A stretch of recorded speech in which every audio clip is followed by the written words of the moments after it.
13वें गुणस्थान में उसका उदय होता है, पर सत्ता में रहते हुए भी वह अपना तहलका मचाना शुरू कर देती है। ऐसे जीव होते हैं जो ऐसी भावना भाते हैं। अभव्य जीव कभी भव्य नहीं बन सकते और न वह दुखों से कभी छुटकारा प्राप्त उन्हें मिल सकता। पर ऐसे जीवों के प्रति भी वह कल्याण की भावना वह करते हैं, उससे मात से वह तीर्थंकर के प्रति का बंध कर लेते हैं।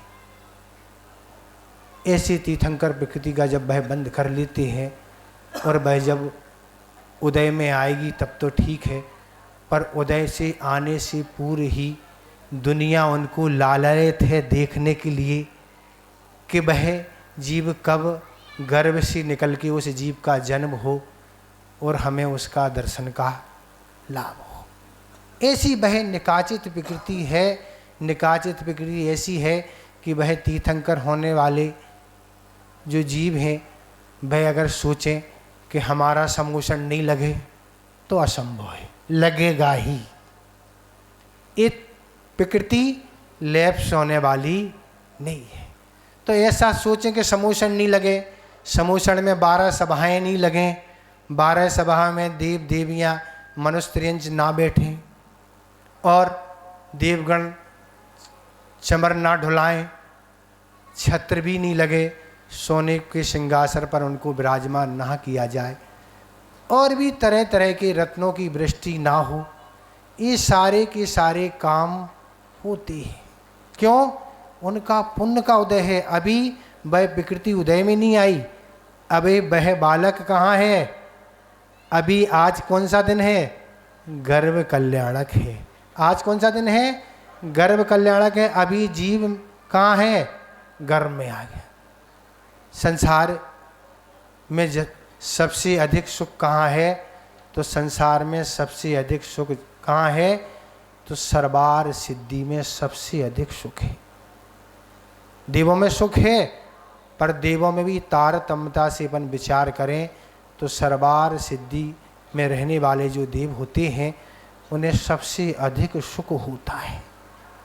दुख की तो वहाँ कोई बात ही नहीं। अभी आप नाटक देख रहे थे और नाटक में क्या दिखाया जा रहा था कि मैं साधु क्यों बन गया? क्योंकि स्त्रियों अपनी पत्नी की क्या है पूर्ति करने के लिए मैं परेशान हो चुका था। उसकी बहुत बड़ी लिस्ट थी ना, और उसकी लिस्ट पूर्ति करना हमारे से संभव नहीं थी, इसलिए मैंने सोचा साधु बन जाऊं। तो ऐसे सर्वार सिद्धि जहाँ है वहाँ स्त्रियाँ नहीं पाई जाती हैं। 16वें स्वर्ग से ऊपर स्त्रियों का प्रवेश नहीं होता। तो वह ऐसे जीव कहाँ थे? गर्भ में आने से पहले वह सर्वार सिद्धि में थे, जहाँ अपार सुख, जिस सुख की बात अपन नहीं कहते, जहाँ विषय की कोई बात नहीं, वहाँ क्या है? बस तत्व चर्चा ही 33 सागर तक क्या है? केवल स्वाध्याय है, तत्व चर्चा ही होती है। सर्वार सिद्धि के जो देव होते हैं उनका कहीं विहार नहीं होता, अपने स्थान पर ही वह जीवन भर रहते हैं और वह एक भवतारी होते हैं। बस अब उनका ये अंतिम भव है, वह सर्वार सिद्धि से सीधे कहाँ आने वाले हैं? मनुष्य पर्याय में ही आना है और मनुष्य पर्याय में उनका जन्म होके इसी भव से उनकी मुक्ति नियम से होना ही है। ऐसे वह जीव होते हैं जो ऐसी भावना करते, उस भावना के फलस्वरूप ऐसी निकाचिक तीर्थंकर प्रकृति का बंध कर लेते हैं। जिस तीर्थंकर की प्रकृति से एक नहीं कितने जीवों का कल्याण होता होगा उसकी क्या बताएं। जिनके सानिध्य में रह के, जिनके समोषण में लेके अनेकों जीव केवल ज्ञान को प्राप्त कर लेते हैं, मुनि व्रत को अंगीकार कर लेते हैं, आर का व्रत को अंगीकार कर लेते हैं, एलक छुल्लक आदि प्रतिमा आदि को धारण कर लेते हैं। ऐसी वह निकाचित प्रकृति है, छायक सम्य दर्शन को क्या कर लेते हैं? प्राप्त कर लेते हैं। जो छायक सम्य दर्शन एक बार अगर हो गया तो अधिक से अधिक 4 भव में नियम से मुक्ति मिलती ही है, ये नियम है। और चाहे तो उसी भव से ही उन्हें मुक्ति प्राप्त हो जाती। तो ऐसे वह जीव क्या है, गर्भ में आ गया, गर्भ में आ गया और गर्भ में आने से पहले ही काम शुरू हो जाता है। सौधरबिंद कुबेर को आज्ञा देता है तो वह रत्नों की वृष्टि करता है। वह भी रत्नों की वृष्टि डुप्लीकेट आप जैसा काम नहीं, प्लास्टिक के कुछ भी हो नहीं, क्या है, ओरिजिनल माल का ही काम होता है। ये तो जितने भी मिलावट का काम है ये तो सब मनुष्यों ही में होता है, न तो देव करते हैं, न तिरंज, न नारकी। ये मिलावट का काम सबसे अच्छा काम कौन करता है, मनुष्य ही करता है। मायाचारी का काम ये मनुष्यों का ही है। तो ऐसे रत्नों की वृष्टि हुआ करती है 15 महीने। क्या कहलाता, पैना मंडी।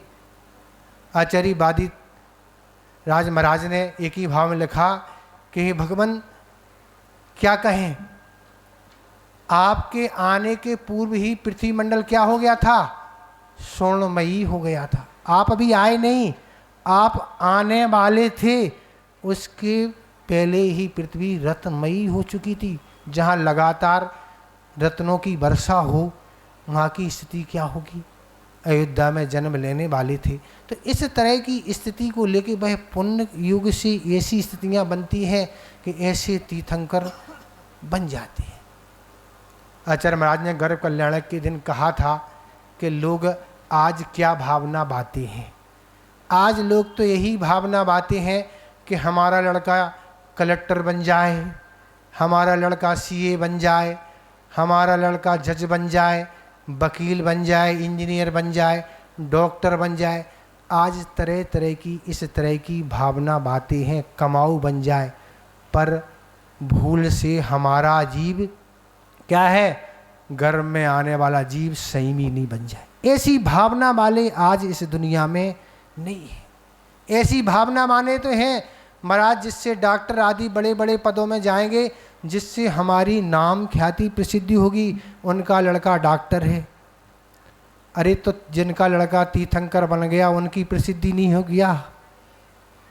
तीर्थंकर के यहाँ एक ही तो पुत्र हुआ, एक ही लल्ला हुआ है, और वह भी राजा थे।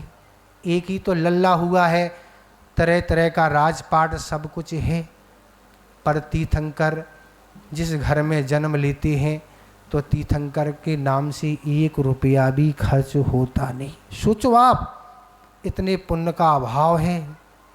जैसे ही उनका जन्म होता है तो उनके आभूषण और वस्त्र सब स्वर्ग से ही आते हैं, मनुष्यों के दिए पहनते नहीं। वो क्या होते हैं, सारी भोग सामग्री जो होती है कहाँ से आती है, वस्त्र और आभूषण स्वर्ग से ही आते हैं। और जब बालक अवस्था में रहता है तब देवगण उसके अंगूठे में अमृत लगाते हैं, वह चूसते चूसते बड़ा हो जाता है। और जब आहार के योग हो जाता है तब उनका भोजन कहाँ से आता है, वह भी स्वर्ग से ही आता है। यहाँ का भोजन नहीं करते। आप कितने अच्छे आइटम बनाएं और कुछ भी करें, पर यहाँ का वह भोजन करते ही नहीं। इस तरह वस्त्र आभूषण और भोजन स्वर्ग से ही उनका आता है। आचार्य महाराज ने कहा था कि स्वर्ग की सामग्री उनके चरणों में बिछी रहती है। इंद्र सौधर्मिंद्र तो नौकर के समान हाथ जोड़े सेवक की तरह खड़ा रहता, हुक्म करो आप। क्या हुक्म, वह हुक्म कुछ करती नहीं, वो कुछ बोलती नहीं। पर उनके पुण्य योग से वह सारे स्वर्ग के देव उनकी सेवा में लगे रहती हैं। तो ऐसे तो सब भावना आद भाते हैं कि ये लड़का बने, ये बने, पर हमारा लड़का संयमी बने, अपना भी वह कल्याण करे, पर का भी कल्याण के लिए सहयोगी बने।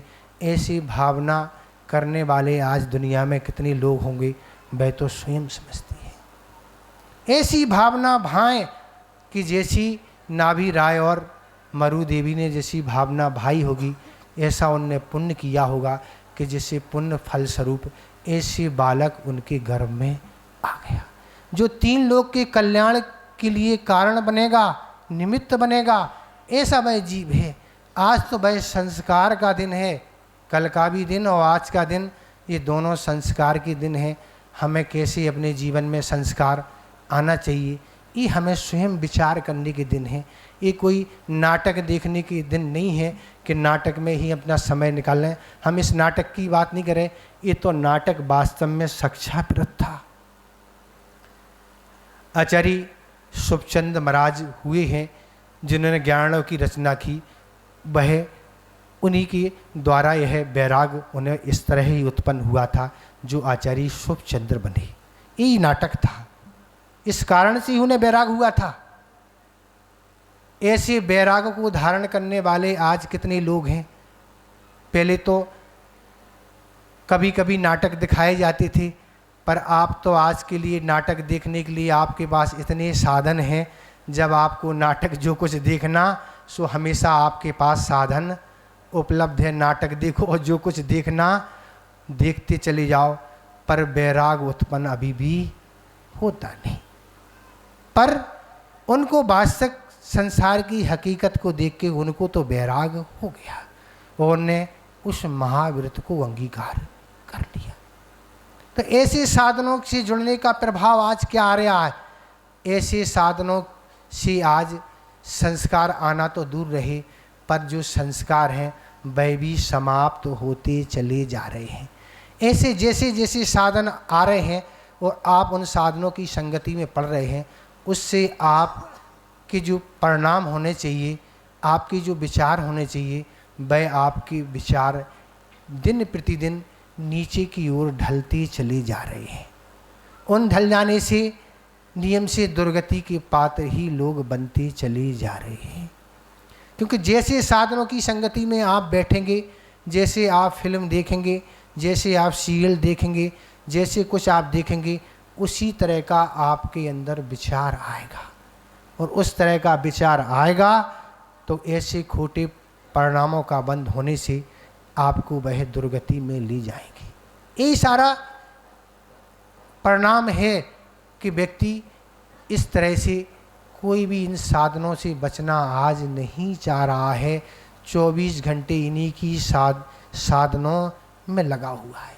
अब वह परिणाम कहाँ तक सुरक्षित रहें। आचार्य महाराज ने गर्भ कल्याण के दिन कहा था कि आज व्यक्ति गर्भ में आने वाली संतान अगर उसकी जो आपको चाहिए था लड़का या लड़की अगर नहीं है तो उसको समाप्त करा दिया जाता है। ऐसे ऐसे यह साधन हैं कि उसके टुकड़े टुकड़े हो जाते हैं, वह मरण को प्राप्त हो जाता है।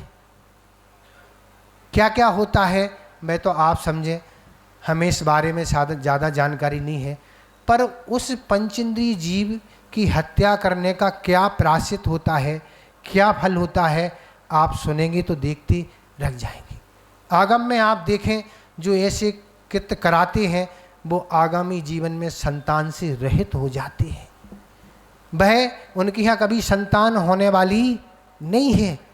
जो भी संतान मिली हुई थी, लड़का हो या लड़की, आचार्य महाराज ने कहा था कि वह जो भी संतान होने वाली थी, अगर लड़का होने वाला था तो वह महाव्रत को अंगीकार कर सकता था, वह एलक छुल्लक बन सकता था, वह अणुव्रत धारण कर सकता था, ब्रह्मचारी आदि बन सकता था और अपने कल्याण कर सकता था। वह बच्ची है तो वह आरका बन सकती थी, ब्रह्मचारिणी बन सकती थी और वह अपने कल्याण कर सकती थी। पर आपने अपने उस पाप को छिपाने के लिए संयम नहीं रखने से कितना बड़ा अपराध कर लिया, जिसकी आप सजा वर्षों वर्षों नहीं भवों भवों तक आपको काटना पड़ेगी। इसलिए आचार्य ने कहा कि अपने जीवन को संयम से जोड़ो। अगर आपके जीवन में संयम रहेगा तो संयम से पूरी आपके अंदर लगाम रहेगी। आपके द्वारा ऐसा कोई कार्य अपराध नहीं होगा जो आप दुर्गति के जिससे आप पात्र बन सकेंगे। पर ऐसे साधनों से आप बीच रहें और आपके परिणाम खराब ना हो, ये तो बहुत असंभव बात है। इस तरह से आप ऐसे चीज़ों से आप बचते चले जाएंगे तो यही पाप नहीं, बहुत सारे पाप और बहुत सारी चीज़ों से आप बच सकते हैं। और आप बच जाएंगे तो आगे